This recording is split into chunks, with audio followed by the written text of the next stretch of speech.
Hi, I'm Dia. And I'm Sarina. And we're from the Santa Barbara Middle School Team Press here with Angela Davis. Very nice to meet you. Thank you for sitting with us. What was one of the first experiences that ignited your passion for equal rights? Well, I grew up in Birmingham, Alabama during the era of segregation. And so I don't know whether I can actually tell you when I realized that I needed to be involved in the campaign against racism and for justice. It's just been a part of my life. My mother was an activist, and I think I followed in her footsteps. So maybe when I was about 2 years old, I can remember the sounds of bombs going off across the street because a black family had moved in across the street and the Ku Klux Klan bombed the house. So that is actually my earliest childhood memory. A year ago, we had the chance to interview a tall African man named John Dow, one of the Lost Boys of South Sudan. He told us that everyone has a story and that it is important that each of us own our story and use it to make the world a better place. How have you used your story to try to make things better? Well, I think he's absolutely right, that we all have to find our own way, our own paths, but everyone, regardless of where they're located, who they are, what they're doing, can actually make a difference in the world. I happen to find myself in a set of circumstances over which I did not at that time have control. I was singled out and charged falsely with murder, kidnapping, and conspiracy. I was on the FBI's 10 most wanted list. I was caught, arrested, and jailed, and placed on trial. And as a result of the campaign, millions of people, literally millions of people all over the world, came to be involved in the campaign to free Angela Davis, and I always said, and all political prisoners. And so I have tried to use that to shed light on other instances of injustice, and that is what I continue to do today. You once said, when you talk about a revolution, most people think violence without realizing that the real content of any kind of revolutionary thrust lies in the principles, in the goals that you're striving for, not in the way you reach them. Do you think it's possible to have a revolutionary thrust without violence? If so, why or why not? Oh, yes, I do. And that's a very nice quote. I don't remember saying it.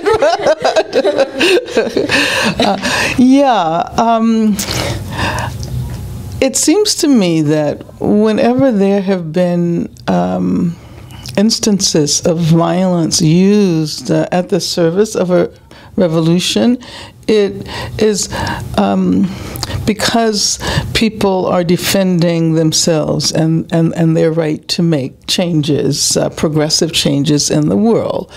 The real work is the organizing work. The real work is creating community, bringing people with you. It makes no sense to call a coup or something of that sort a revolution. It's only when vast numbers of people collectively imagine a different, a better world, a world of justice and equality and peace, that revolution is really possible. Do you think that people, when they act out violently, they're trying to defend themselves, or they're really being violent so their cause will be heard? Well, you know, there are a lot of reasons why people are violent. I don't know whether one can come up with one formula. But at a time when there was a great deal of violence in the Black Liberation Movement, I can remember pointing out that the overwhelming majority of the violence came from the side of the government, the police, the FBI, and so forth. And of course, there are those who feel that the way to end violence is to combat violence with violence. There were many people who felt that way. And I don't think they would have felt that way had there not been so much violence to begin with. And I can remember at that time saying that if you really want to understand the roots of violence, you should look at the government that has a monopoly on violence. Thomas Jefferson said, "Every generation needs a new revolution." The effort you made to change this world was a revolution of its own. What do you hope the revolution of our generation is? Well, this generation has the opportunity to make a revolution that will be much more profound than the one my generation made. And that is because each generation, in a sense, stands on the shoulders of the previous one. Therefore, each generation knows more and should have. I'm not saying this is always the case, but each generation has the opportunity for a much deeper understanding of the world. I'm very impressed by the extent to which young people today really grasp the connection between, say, institutional violence, which we were just talking about, and intimate violence, violence that happens within relationships. When I was young, we had no idea how to even think about that connection. But now many young activists, especially in the abolitionist movement, I'm involved in the prison abolition movement, they take that for granted. And so that means that they have the opportunity to bring about change that is even more profound, that not only involves institutions and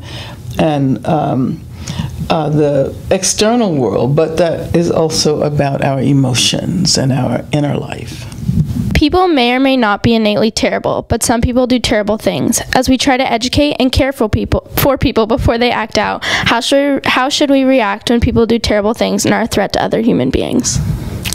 Yeah, that's a really hard question, because as someone who has been involved in the prison abolition movement, and we called for a world without prisons, and the question always comes up, well, what do you do with the people who really commit horrible acts of murder and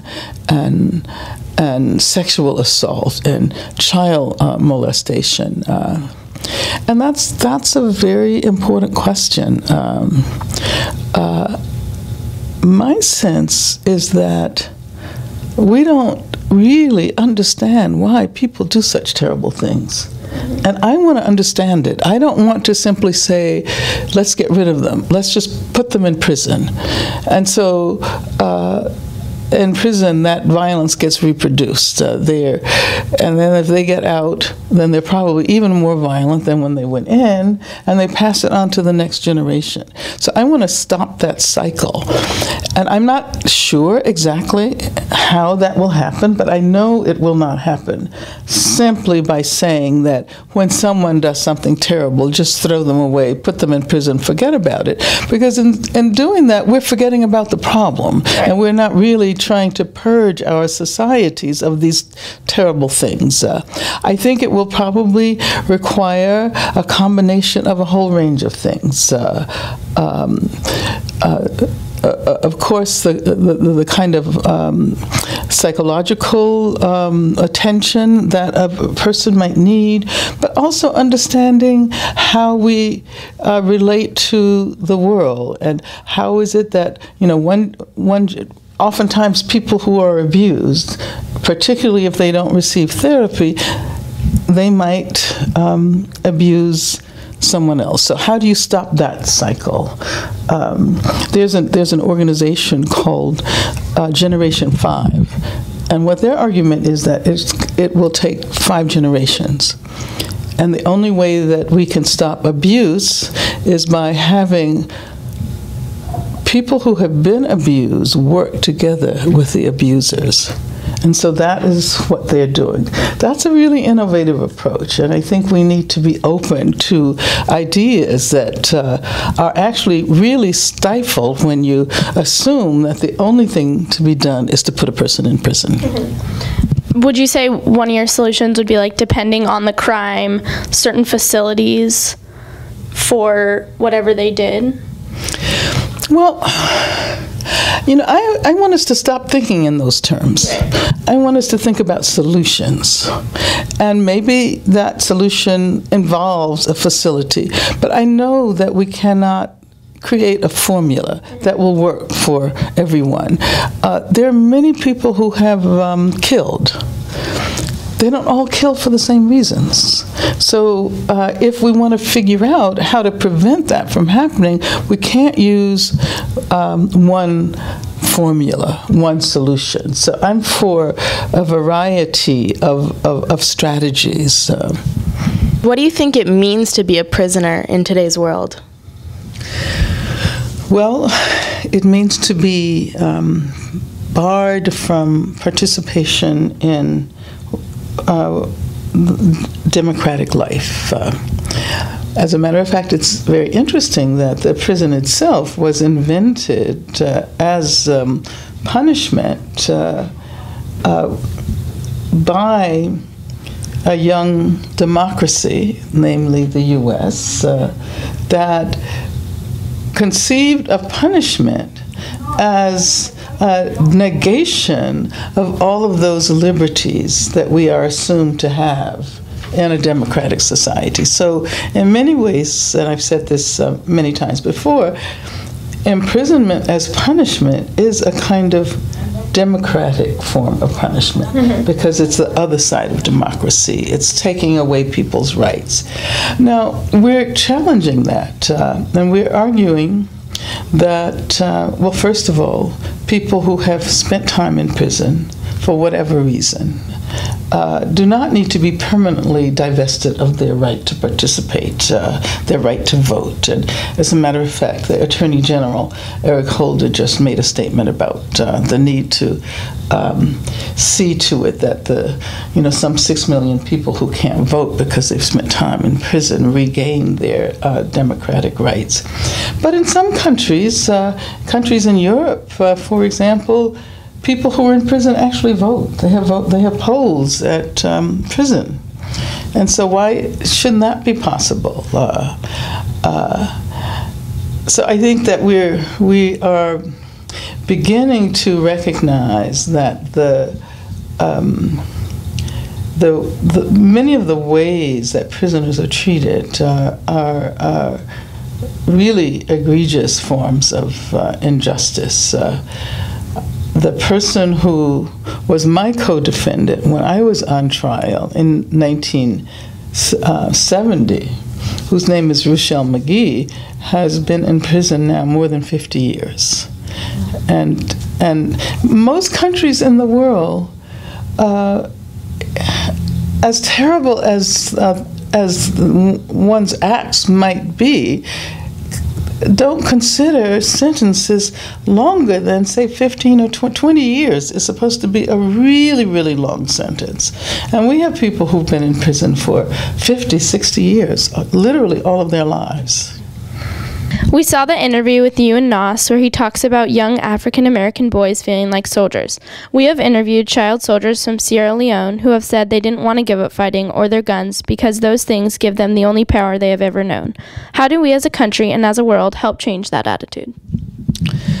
Well, first of all, we need new ways of experiencing our humanity, and especially new ways of experiencing masculinity, because so often masculinity is bound up with power and violence and force. I ran across, in my travels, I speak on college campuses a great deal, at the University of Southern Illinois, a young group of black men, and I think they call their organization something like Alternative Masculinities.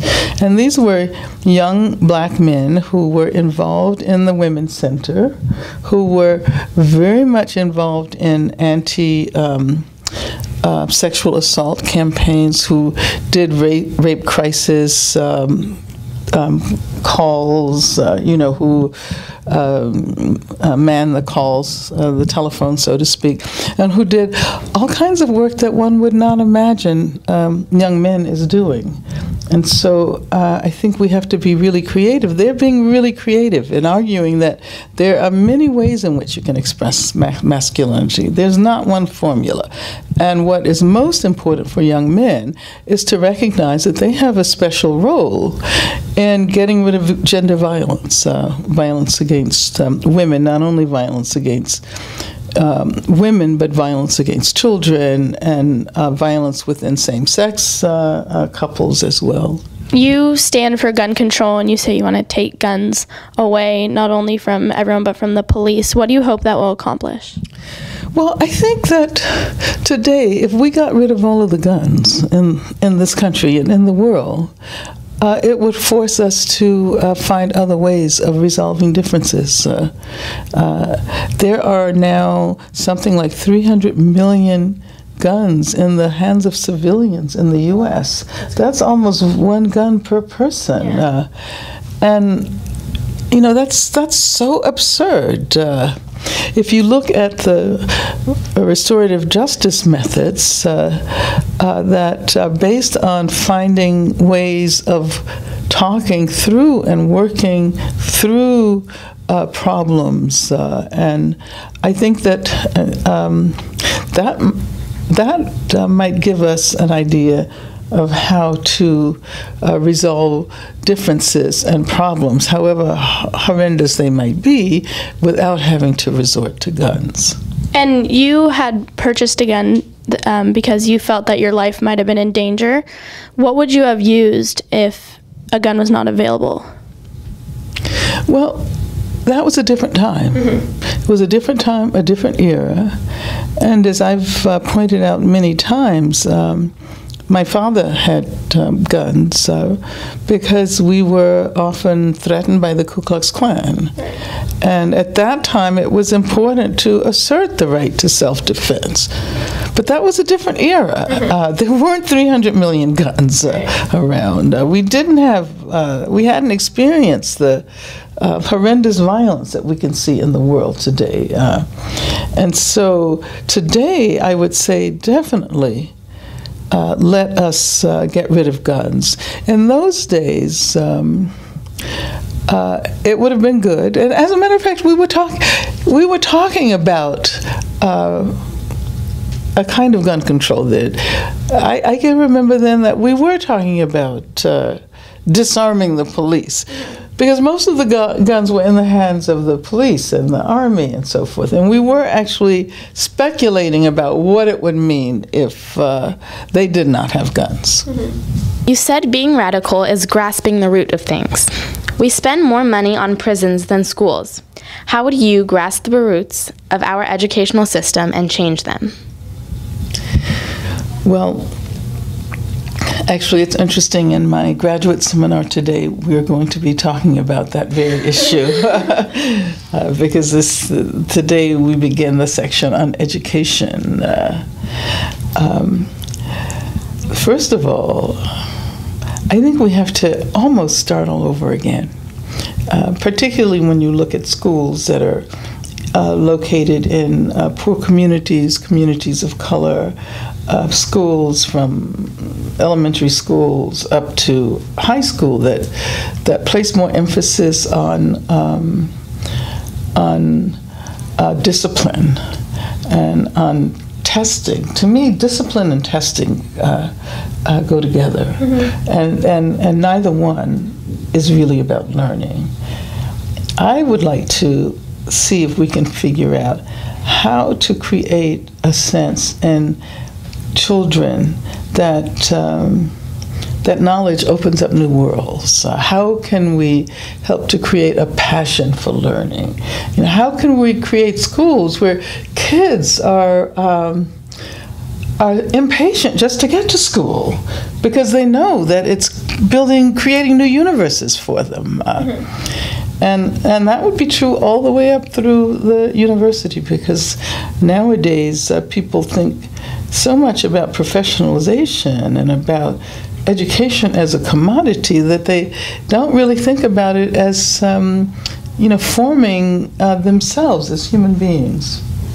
If we were your teenage daughters, what would you like our educational path to look like? Well, I would say